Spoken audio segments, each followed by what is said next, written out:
Venez donc ici, vous allez voir, on a comme je le disais à l'instant, une belle brochette de stars de la radio régionale, avec, bon quand même, cette région que je connais bien puisque j'en suis natif, on pourra peut-être parler un peu en ch'ti si vous voulez, ça me détendrait, ça me ferait plaisir.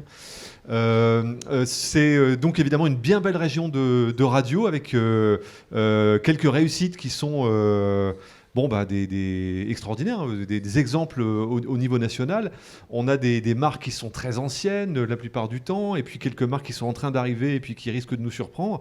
J'ai plaisir à recevoir donc aujourd'hui Gilles Sénicourt, recordman d'audience international, enfin en tout cas au niveau national, en PDA sur Dunkerque, avec Delta FM. Bonjour Gilles et bienvenue. On a William Lamy qui est le boss d'une marque super importante ici dans la région Métropolis qui existe depuis toujours et je peux te le dire, j'ai toujours rêvé de bosser à Métropolis quand j'étais étudiant ici et je l'ai pas fait. Ouais. Peut-être un jour. Peut-être un jour. Ensuite on a Yann Brunissen qui est lui alors ancien de Contact, un monsieur de radio depuis toujours, qui a bossé sur plein de marques dont on parlera peut-être tout à l'heure. Mais en tout cas, aujourd'hui, tu diriges une belle maison qui est dans le Pas-de-Calais, à Béthune, qui s'appelle Horizon. Et on va voir qu'il y a des stats d'audience qui sont extrêmement intéressantes, à la fois en médiamétrie, mais aussi en digital. Et ça, c'est vraiment intéressant. Et puis, évidemment, on a, alors, de chaque côté de France Bleu, vous êtes... ceinturé, on a Contact qui est en train d'absorber petit à petit France Bleu. Donc on a, faut pas rester, c'est dangereux ici. Donc on a Johan Antigny et évidemment Nicolas Pavageau qui vont nous parler de cet autre gros mastodonte de la FM régionale qui a donc été racheté il y a quelques temps par La Voix du Nord, mais qui existe encore et qui continue de se développer. Dis donc, puis en plus, ça grossit, ça fait des ronds dans l'eau, cette histoire. Donc voilà, une maison que je connais bien, puisque j'y ai travaillé il y a quelques années, j'ai envie de dire. Et puis donc France Bleu, au milieu de cette foule hostile, le service public qui résiste vaillamment avec Arnaud, rédacteur en chef de la maison France Bleu.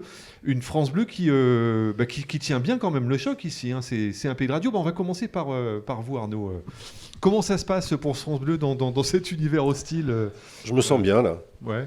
Ils sont sympas quand même, les concurrents. Ouais. Non, ça se passe pas mal avec des audiences qui se maintiennent grosso modo d'une année sur l'autre, entre 250 000 les années pas terribles et 300 000 les bonnes années. C'est bon quand même. Ça va, c'est correct. Il y a encore plein de progrès à faire, notamment sur la métropole lilloise. Oui, alors ça c'est toujours le problème. Lille, c'est un vrai souci. Ouais. C'est un vrai souci parce qu'on s'adresse aussi bien aux gens d'Avesnes-sur-Helpe, vous voyez, donc tout au sud du Nord, pratiquement les Ardennes, qu'aux estivants ou aux marins-pêcheurs de Boulogne ou de Berck-sur-Mer. Donc il y a 4h30 de route à peu près. 4h30 de route entre les deux, ça doit faire, je sais pas moi, un Paris-La Rochelle, vous voyez, en termes de culture et de patrimoine et de tout ça, c'est pas vraiment la même chose. Et puis au milieu, il y a l'agglo lilloise et on doit parler aussi bien aux gens de Berck que d'Avesnes que de Lille. Donc il y a un peu cette difficulté-là sur le trafic, par exemple. Si on décide de faire un peu plus sur le trafic, ok, on va intéresser les Lillois, mais est-ce qu'à Avesnes-sur-Helpe, ça va les passionner? Est-ce qu'à Berck-sur-Mer, ils vont se sentir concernés? Donc on est toujours dans ces espèces de dosage, un peu plus, un peu moins, d'année en année. Et puis la grande nouveauté pour nous cette année, c'est la matinale télévisée. Oui. Puisque depuis le 8 octobre, donc un mois maintenant, France 3 retransmet intégralement, en tout cas in extenso, le produit de 7h à 8h40, ce qui est pour nous une petite révolution, petite parce qu'éditorialement, ça change rien. Ça faisait partie des règles du jeu au départ. Moi, j'ai bien voulu y aller à la condition de garder la main sur l'éditorial et tout le monde respecte ce deal. Donc, petite révolution, mais grosse révolution pour les gens qui font la matinale parce qu'a priori, ce sont des gens de radio. Oui. Et ils vont se retrouver ils se retrouvent du jour au lendemain à devoir se maquiller, à devoir s'habiller comme ci et pas comme ça. C'était pas mal. Puis il y en a qui sont chauves, donc de toute façon le problème est réglé. Mais vous rigolez, mais le maquillage, pour tous ceux qui ont fait des matinales, 10 minutes, un quart d'heure, c'est sacré dans le déroulé d'une matinale. Et maintenant, il faut intégrer ça.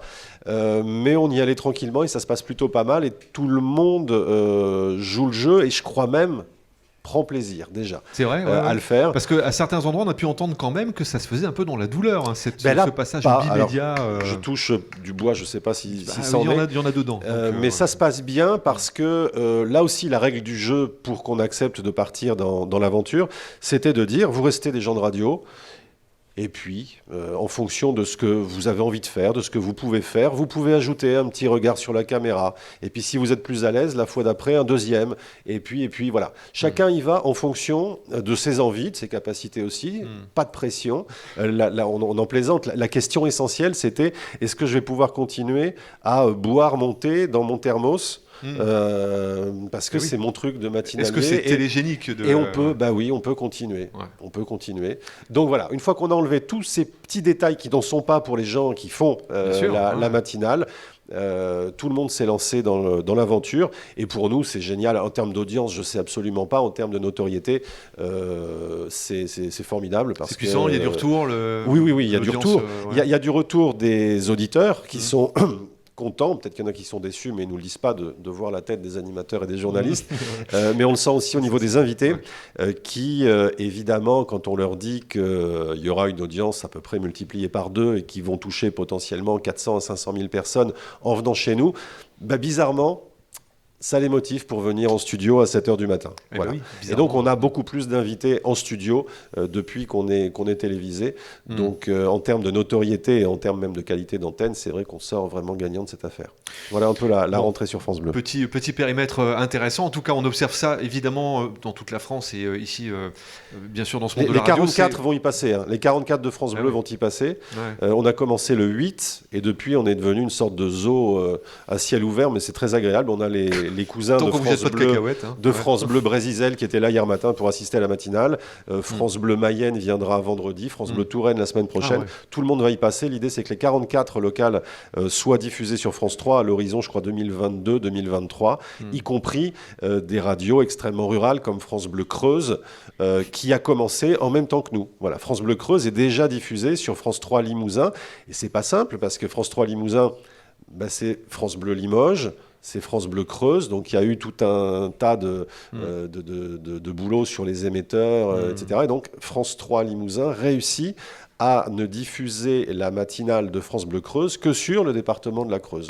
Donc, gros boulot, et les 44, ils seront dans 2 ans. En tout cas, là, on touche du doigt tout de suite. Dès l'entrée en matière, l'un des enjeux, à mon sens, vous me direz ce que vous en pensez de la radio, c'est de multiplier les sources d'audience.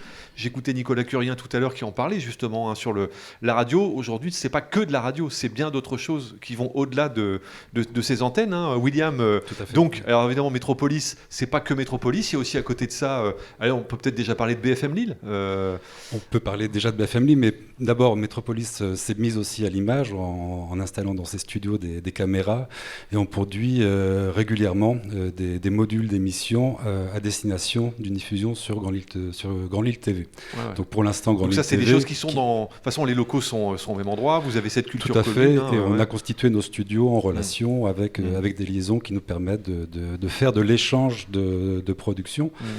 Parce que, alors, on a retrouvé un peu les mêmes difficultés que France Bleu au niveau de nos animateurs, qui sont des animateurs radio.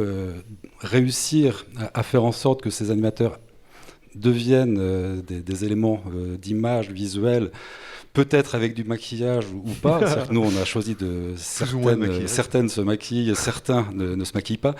Mais c'est vrai que c'est une révolution dans le métier, mais qui à terme, aujourd'hui, je trouve, procure beaucoup de motivation au sein des équipes. C'est-à-dire qu'on s'aperçoit qu'il y a un véritable plaisir et un renouvellement dans leur exercice et dans leur métier. C'est ça aussi.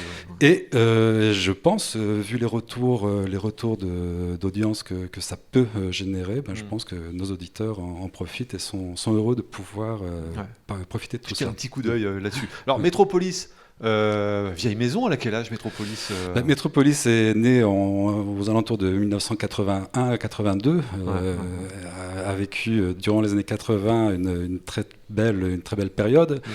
Elle s'est un peu éclipsée dans les années 90, mais son fondateur a disparu. Elle a disparu. Son fondateur a créé une autre structure qui était Rock FM en 1991. Et Metropolis a repris son existence en 2010. Je suis arrivé à cette période, à la même période. Donc Metropolis est rené en 2010 jusqu'à aujourd'hui. Bon, on va continuer ce petit tour d'horizon. Contact, le transmédia. Alors bon, vous êtes cernés encore. Hein. Prenez chacun un micro, ça va être intéressant de voir qui dégaine le premier. Donc, Nicolas Pavageau. Bon, Nicolas, t'es arrivé, toi, dans cette maison. Tu connaissais pas le Nord. Est-ce que tu pratiques un peu le ch'ti maintenant, toi ? Un petit peu, mais ouais, je me suis bien intégré. Enfin, c'est mes collègues qui en parlent mieux, mais ouais, j'ai du mal à quitter la région. Bon. Voilà, j'ai failli la quitter et finalement, maintenant, je crois que je vais rester un petit peu de temps. T'as failli quitter la région. Ouais, c'est comme dans le film. Qu'est-ce qu'on serait devenu je te rends pas compte. Bon, alors donc, t'es arrivé à Contact. Et donc, pareil, stratégie transmédia, t'appartiens évidemment à un gros groupe de presse qui possède lui aussi de la télé. Alors, pour le coup, il y a du papier en plus. Hein, on est carrément dans un univers gigantesque, en fait. Hein. C'est quoi les enjeux pour Contact de développement transmédia ? Y en a-t-il ? Ou est-ce qu'on vous dit juste, faites-moi une bonne audience métiamétrie et puis on parlera du reste après ? Non, on fait surtout du résultat. Du résultat en chiffre d'affaires ? Le résultat. Le chiffre d'affaires, c'est une chose, mais pouvoir avoir beaucoup de chiffre d'affaires et des fois avoir les caisses qui sont vides, même plus que vides. Le but pour nous est de se développer. Et pour se développer, pour être sain, il faut faire une rentabilité. Donc chaque patron, c'est ce qu'il espère. Donc moi, je suis arrivé dans le groupe justement pour améliorer la rentabilité du groupe. D'accord. J'ai des équipes qui sont là pour faire de l'audience. Et puis donc voilà. Après, je suis un peu plus nuancé par rapport à tout ce que j'entends sur le transmédia. Je pense que le transmédia, cross-média, pour moi, ça a toujours été une lubie des patrons. C'est-à-dire qu'un patron qui a plein de médias, ça peut être notre cas chez nous, a toujours envie que ces médias se mélangent. La réalité, c'est qu'il faut faire des économies ? Non, pas faire des économies, peut-être au bout, mais c'est surtout l'envie que toutes ces équipes travaillent ensemble parce qu'il se dit tout le bateau va monter. Moi, je crois beaucoup aux patrons de métier. C'est-à-dire que les gens de radio resteront des gens de radio, les gens de télé restent des gens de télé, et en aucun cas, moi, demain, je pourrais diriger le journal La Voix du Nord. Voilà, donc aujourd'hui, c'est de l'image en plus, c'est de la notoriété. Ça, évidemment, c'est un vrai plus. Par contre, aujourd'hui, regarder une radio musicale, je vous invite à regarder une radio musicale, c'est intéressant pour nous, peut-être professionnels de radio. Par contre, pour l'auditeur lambda, écouter quelqu'un qui va lancer de la musique et l'info locale, on la regarde une ou deux fois, on passe vite à autre chose. Donc, il faut vraiment un contenu fort, il faut des interactions fortes quand on reçoit un artiste, quand il y a une émission délocalisée, une émission plus politique peut-être. Voilà, là, il y a un vrai intérêt. Au quotidien, effectivement, nous aussi, on a des bons retours. On est diffusé sur WEO chaque matin, entre 6h et 9h. Donc, effectivement, quand ça ne marche pas, le système, les gens nous appellent. Donc, on se dit, ça veut il y a des gens qui regardent la télé. Qui attendent ça, maintenant, voilà, aujourd'hui, c'est assez limité. On doit passer un temps limité sur le développement de ce genre de choses parce qu'aujourd'hui, les revenus en face, c'est juste de la notoriété. Voilà, donc il faut évidemment développer cette notoriété à petite dose. Et donc la notoriété, c'est Johan qui s'y colle. Alors toi, tu es directeur opérationnel des antennes. C'est ça, je n'écorche pas ton titre. Non, c'est ça, c'est un sans faute. Et donc, notamment, l'un de tes cœurs de métier, on se connaît depuis quelques années, c'est aussi l'événementiel. Hein. Donc tu es arrivé à Contact via un peu ce biais-là. Bon, tu es un animateur. La promo, l'antenne, l'événementiel, parce que autant le côté transmédia est intéressant, autant l'image de la radio l'est tout autant. Et faire des événements de qualité aide beaucoup. C'est-à-dire qu'on en fait beaucoup, on est assez connu pour ça, mais on les fait de qualité. C'est-à-dire que les gens ne viennent pas voir un simple concert, ils viennent voir un show gratuit, et du coup ça apporte vraiment quelque chose. C'est-à-dire que, c'est un média en fait, on peut en parler comme ça. Oui, complètement parce qu'on communique à l'extérieur. Ouais. Quand on fait des concerts, on fait également de la communication par La Voix du Nord, WEO, on peut faire de l'affichage, donc forcément l'image de l'événement ressurgit, et la radio aussi. Et nous, ce qui nous intéresse, alors ça fait un peu cliché de dire ça, ce qui nous intéresse, c'est les auditeurs.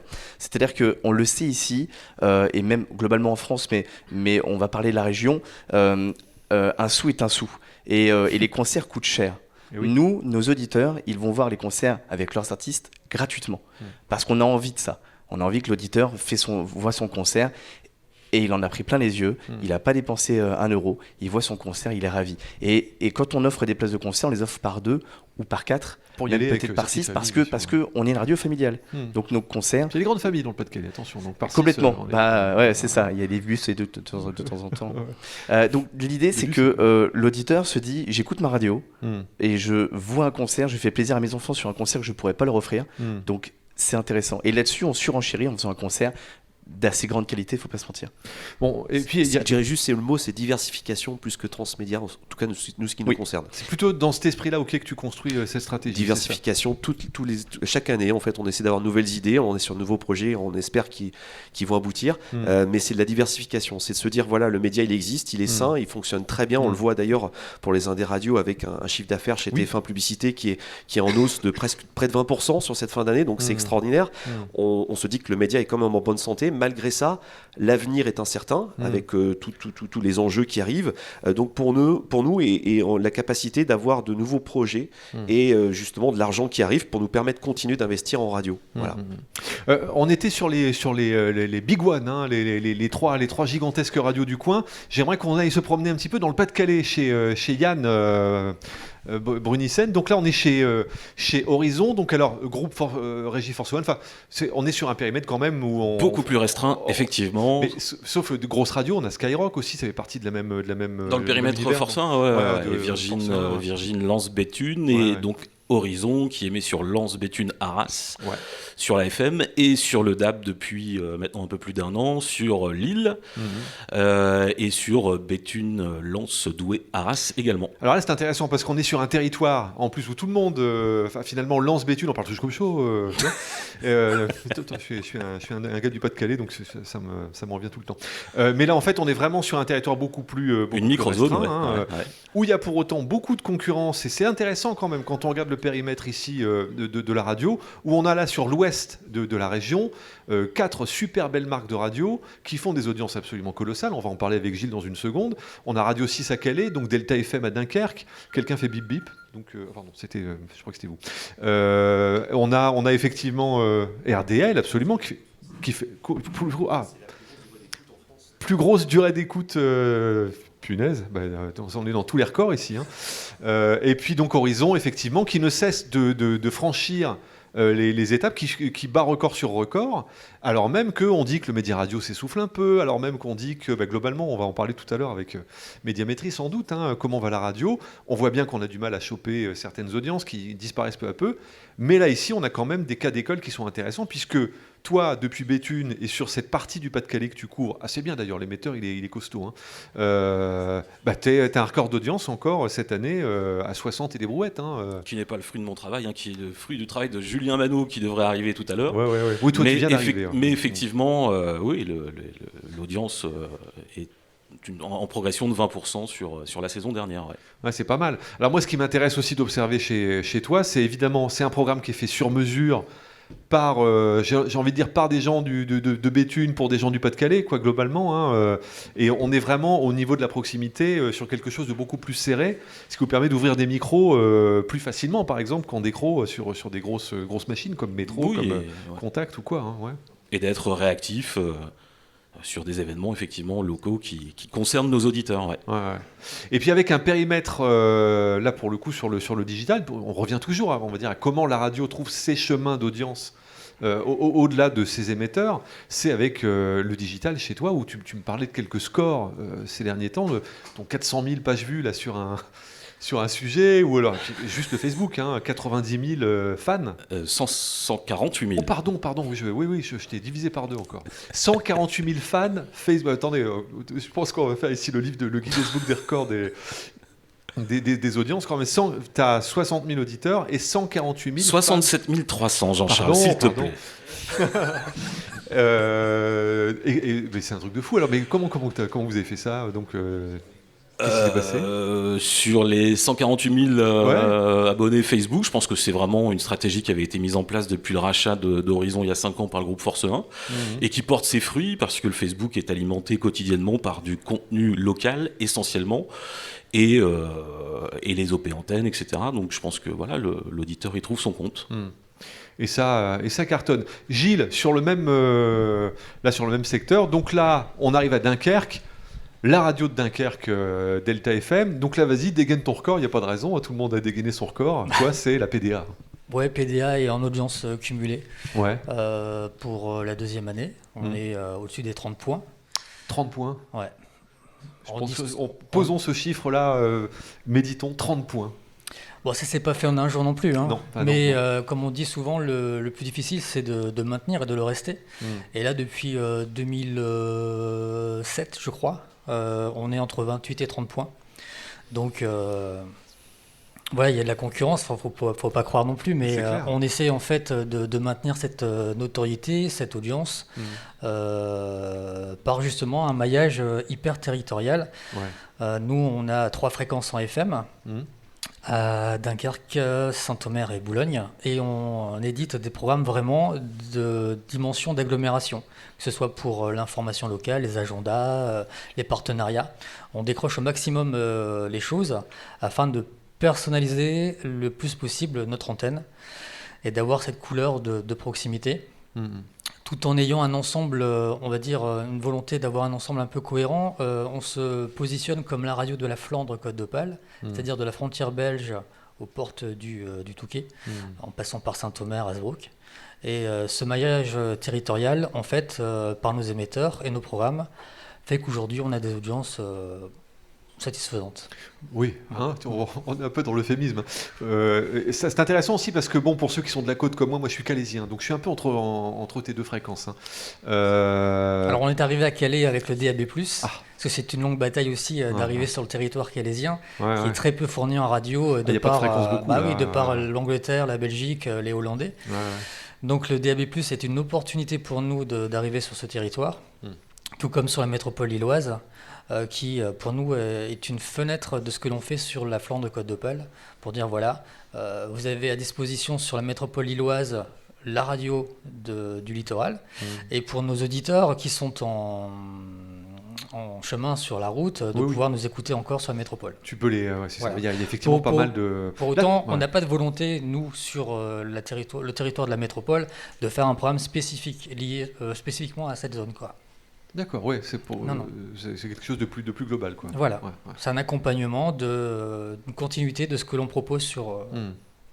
Bon, en tout cas, déjà sur Dunkerque, là tu vis, tu respires Dunkerque. Quand on écoute cette radio, on entend... j'espère, oui. On entend l'accent de Dunkerque. Presque. En tout cas, les auditeurs qui passent à l'antenne, évidemment, on ne va pas leur demander de tricher. Hein. Non, c'est clair. Et ça, c'est vraiment important parce qu'attention, pour ceux qui connaissent la région, je pense que vous êtes un peu nombreux ici, c'est des Flamands, là, c'est pas des ch'tis. C'est pas des ch'tis. Non. Contrairement au film, à Berg, c'est pas des ch'tis. C'est clair, on n'est pas chez les mêmes. Hein. Et donc, pour toi, ça a été vraiment difficile aussi, à un moment donné, de te dire, tiens, je suis flamand, donc là pour le coup, là où c'est naturel, avec notamment les zones de déplacement entre Dunkerque, Saint-Omer, là on est en Flandre intérieure, Flandre maritime, ça fonctionne, mais Boulogne-sur-Mer n'a aucun rapport. C'est un autre monde. On est chez les Roll Mops, là, c'est pas les mêmes. C'est un autre monde, donc quand il a fallu développer des programmes sur cette zone, en particulier, même sur Saint-Omer, on s'est attaché à développer l'information locale avec des journalistes qui sont positionnés dans ces territoires, et on produit en fait des journaux d'information de 4 à 5 minutes avec des reportages qui sont exclusivement dédiés à ces zones. On ne parlera pas de Dunkerque, sauf s'il y a un gros événement, évidemment. Oui, après, il y a certains sujets qui sont transversaux, mais la plupart du temps... Voilà, c'est vraiment un maillage territorial pour apporter une proximité la plus précise possible. J'ai le sentiment, alors je vous appelle tous à réagir à ce que je vais dire, ce sera peut-être une provocation, qu'aujourd'hui, plus les radios sont grosses, moins elles ont facilité à faire de la proximité. J'ai le sentiment qu'en fait, le modèle d'avenir pour les radios, c'est peut-être les radios de territoire type Delta Horizon versus Contact gigantesque, Métropolis très grosse. Qu'en pensez-vous? Je commence par Nicolas ou Johan, bien sûr. Et en fait, ça dépend le choix qu'on veut faire. Et puis, malgré tout, la technologie que l'on a. La technologie. Bien sûr, parce que c'est avec le matériel que l'on peut avoir qui nous permet de faire du local. Et même si nous sommes une radio régionale, on a envie de faire du local parce que ce qui va nous différencier d'un réseau, c'est de faire du local. Et nous, nos émissions sont majoritairement toutes décrochées sur des interventions ciblées, mais on a des décrochages sur nos villes. On a besoin d'être réactif. S'il y a un accident sur Saint-Omer, techniquement, on peut, et on le fait, parler uniquement sur Saint-Omer pour dire qu'il se passe quelque chose. C'est important parce que si on ne fait pas de local, on n'arrive à rien. Nous sommes une radio régionale avec une vision locale. Pas facile à faire ça. La clé, c'est la technologie. Je rejoins Johan. Voilà, c'est que évidemment, ça nous coûte cher en développement, mais une fois qu'on a la technologie, on peut aujourd'hui virtualiser, on peut faire tout un tas de choses très précises et très locales. Après, tout est question d'humain parce qu'il faut quand même des gens derrière. Mais quand je suis arrivé sur Contact, en gros, c'était un réseau effectivement qui s'étendait, mais avec une musique très thématique. C'était l'originalité qui était plus vraiment une originalité avec le temps. Par contre, il n'y avait pas de contenu local. Voilà, donc il a fallu décrocher. Et donc on décroche. L'animateur en fait commence son topage.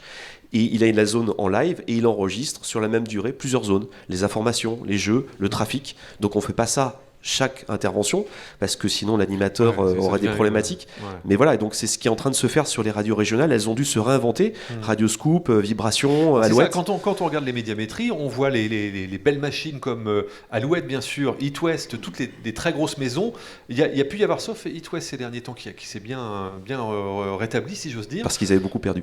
Absolument, ils avaient beaucoup perdu, donc ils sont revenus sur la plateforme, j'ai envie de dire. Mais les très grosses machines ont du mal à garder les grosses audiences qui étaient encore naturelles il y a 4 ou 5 saisons. Aujourd'hui, j'ai l'impression que ça se passe plutôt au niveau territorial. Je pense qu'on doit se réinventer en fait. Les régionales ont dû se réinventer. Elles sont en train de se réinventer depuis 2 ans. On a eu beaucoup de discussions avec nos collègues de ces radios-là, notamment en équipement technique. On travaille déjà nous en développement avec Radio Scoop, où on a dû réinventer aussi des traitements de son. Aujourd'hui, un traitement de son, si on veut être dans la compétition, c'est très très cher. Donc on s'est dit c'est pas possible. On veut le même traitement de son et beaucoup moins cher. On a réfléchi, on a trouvé des idées. Donc voilà, donc c'est de s'unir aussi pour être performant face à des plus locales radios qui sont effectivement très performantes sur leur bassin. Et oui, quand il n'y a pas de décro, ça va mieux. Hein. Mais précisément, France Bleu, c'est la même problématique. On en parlait tout à l'heure. Ce que je vous disais, oui, être concernant aussi bien pour quelqu'un à Vennes-sur-Helpe qu'à Berck, c'est pas évident. Moi, je pense que quand il y a un accident à Saint-Omer, justement, il faut essayer de le rendre concernant pour tout le monde. Ce que disait Gilles, c'est intéressant, c'est que il y a tellement de mobilité dans cette région qu'a priori, un accident sur la 16, ça va concerner, je crois qu'il y en a certains qui l'ont expérimenté ce matin, des gens qui sont sur l'île aussi. Donc voilà, nous notre travail, c'est de le rendre concernant pour tout le monde. Et ce que tu dis, Gilles, c'est vraiment intéressant, c'est que vous êtes maintenant écoutable sur l'île, mais pour autant, vous n'allez pas faire un programme lillois. Vous allez assumer votre identité littorale. Et moi, je pense que c'est ce qui fait votre talent. Juste, je ne vais pas cirer les pompes des concurrents, mais non, on n'a pas la pour ça. Le talent de Delta aussi, sur le sport, vous revendiquez, y compris sur le sport, vous faites un multiplex, pour le coup très transversal, mais en restant sur la côte d'Opale. Vendredi dernier, je vous ai écouté sur Gravelines en basket, Boulogne en foot et Dunkerque en foot.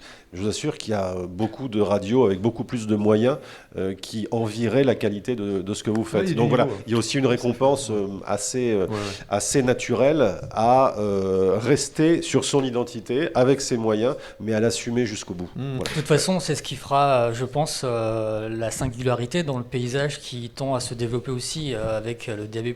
Aujourd'hui, sur le Dunkerquois, on a 17 radios qui émettent depuis le Dunkerquois. Il y a à peu près l'équivalent sur Boulogne, sur Saint-Omer, plus tout ce qu'on peut recevoir à côté. Mais demain, dans un paysage où on aura 52 radios potentielles, comment on se distingue ? Ben oui. On va pas passer tous la même musique, on va pas passer. Le problème, c'est ça. Donc évidemment, il y a des programmes très pointus, c'est tant mieux. Mais je pense que notre chance restera notamment sur l'éditorial. C'est le contenu. Enfin, là, pour le coup, c'est un peu comme ça qu'on peut entreapercevoir le truc. Alors, le contenu qui soit de divertissement, mais c'est un éditorial global, donc une couleur d'antenne qui doit pouvoir être défendue de manière à ce qu'on y tient. C'est plutôt cette proposition-là que je veux suivre et que je veux même poursuivre au-delà des antennes FM. C'était un peu le sens du propos du départ. William, sur le côté grosse maison qui émet dans plein d'endroits différents, et effectivement, comme on le disait tout à l'heure, de Valenciennes à Saint-Omer, où pareil, on parle pas tout à fait le même ch'ti. C'est quoi ta position, toi ? Qu'est-ce que tu en penses ? Je crois que l'enjeu dont nous parlons, c'est la proximité depuis cette c'est le mot. C'est la proximité. Qui est presque vide de sens à force d'être posé sur cette table ici. Nicolas l'a bien précisé, la proximité, pour la développer, pour y arriver, ça a un coût. C'est très difficile. Donc on peut s'appuyer sur des évolutions technologiques.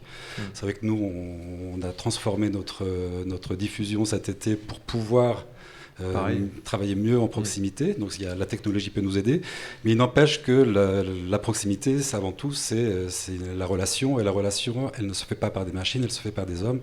Et c'est vrai que la proximité a un coût, et qui est très difficile à assumer, qui peut faire que nos radios se retrouvent justement confrontées, là, dans une période où on est obligé d'investir à la fois dans des nouveaux équipements, dans des nouveaux systèmes de diffusion, mais aussi, si on veut parfaire notre métier, aussi investir dans de l'humain pour pouvoir travailler sur la relation. Ouais, c'est clair. Et ça, c'est un véritable enjeu. Oui, je pense aussi que l'enjeu, c'est ça. La radio est une conversation. Il faut donc qu'on puisse l'alimenter, cette conversation. La radio est une conversation. Les audiences.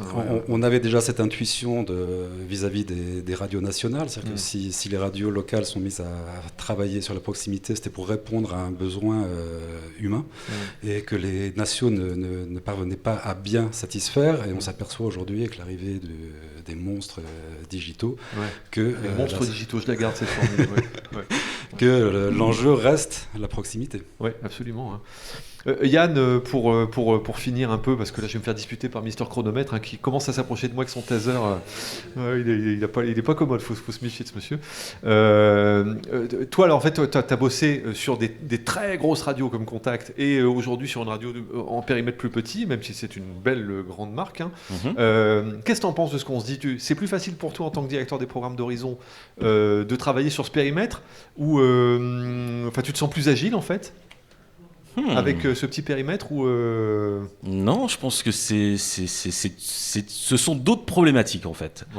Alors évidemment, pour une radio comme Horizon qui a une zone de couverture beaucoup plus restreinte, on va dire que le côté proximité, ça fait partie de l'ADN de la marque. C'est clair, Et je vais même dire que au sein de l'équipe, c'est un état d'esprit. Toutes les composantes de l'antenne, on les réfléchit par rapport à cet aspect proximité. Ça ne s'arrête pas à l'information, c'est à plein de choses, à des choix aussi musicaux. On ne parle pas beaucoup de musique, mais la programmation musicale peut être adaptée par rapport à certains goûts musicaux de spécificité d'une région, etc. Donc non, ça reste compliqué. Ce sont d'autres problématiques. Bon, monsieur Chronomètre, Gilles, un mot de la fin, là, parce que tu viens de déménager, tu as des grands locaux tout spacieux maintenant. Ça sent encore la peinture un peu. Mais ça sent encore un peu la peinture. Bon, et donc des développements, juste aller un dernier tour, là, quels sont vos prochains développements les uns les autres? Donc toi, tu aimerais avoir d'autres fréquences, mais là, tu es coincé entre deux frontières, là, tu peux rien faire. Là. Dans ta poche de Dunkerque, là... on peut toujours... Si, bien sûr, il y a des développements possibles. Tout d'abord, la prolongation, comme on en parlait sur le numérique, avec les podcasts, avec les enceintes connectées, ça c'est des choses quand même sur lesquelles on travaille, même pour une radio de territoire. C'est ça, en délinéarisation quoi. Bien sûr, nos infos sont disponibles en podcast, etc. Le développement sur le DAB+, et puis bien travailler nos territoires déjà, il y a toujours à faire. C'est bon. Bon, je constate que ça s'agite ici à côté. Il y a François Querel qui s'approche, lui, il est encore plus violent. Donc, merci, on peut les applaudir. Merci beaucoup, merci d'être là.